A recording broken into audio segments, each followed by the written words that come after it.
name is Keti Kodra, and I'm a senior at Mercy College. This is a qualitative analysis of neuronal viability after swelling-induced media treatment. The central nervous system is made out of a few different types of cells, with the main ones being neurons and glial cells. Astrocytes are a type of glial cells that play an essential role in the central nervous system by providing antioxidant support to neurons. Antioxidant support is important because it protects cells against free radicals such as free oxygen species, which in the long run protects them from death or diseases such as cancer. Astrocytes are critically involved in homeostatic volume regulation in the brain. They are equipped with channels such as aquaporin that facilitates the transport of water through the membrane, but also volume-regulated anion channels. It has been shown that the volume-regulated anion channel, or VRAC, is the channel involved in counteracting cell swelling caused by hypoosmotic treatment and initiating regulatory volume decrease, or RVD.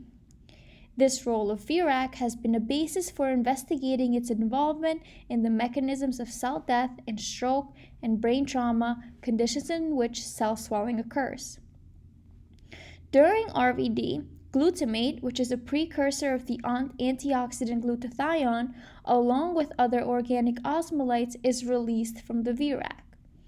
In this study, we hypothesized that glutamate is released from astrocytes and protects neurons from death induced by hydrogen peroxide because of its role in producing glutathione.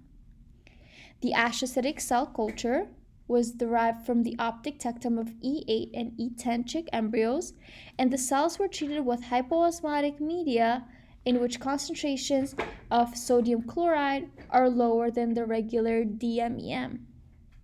The hypoosmotic media treatment we used had 77 and 48 millimolar concentrations of sodium chloride in comparison to the regular 125 millimolar sodium chloride.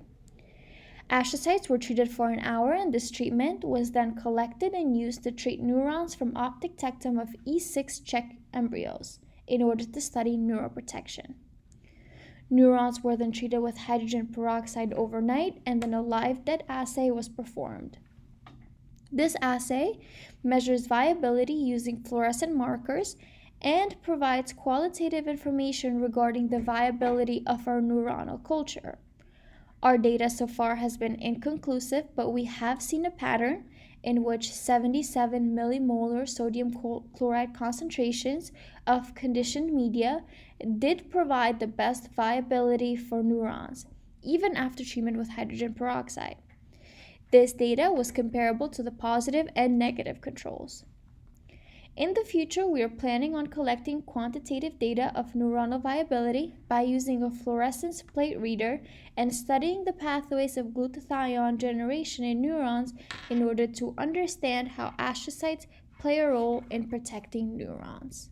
Thank you.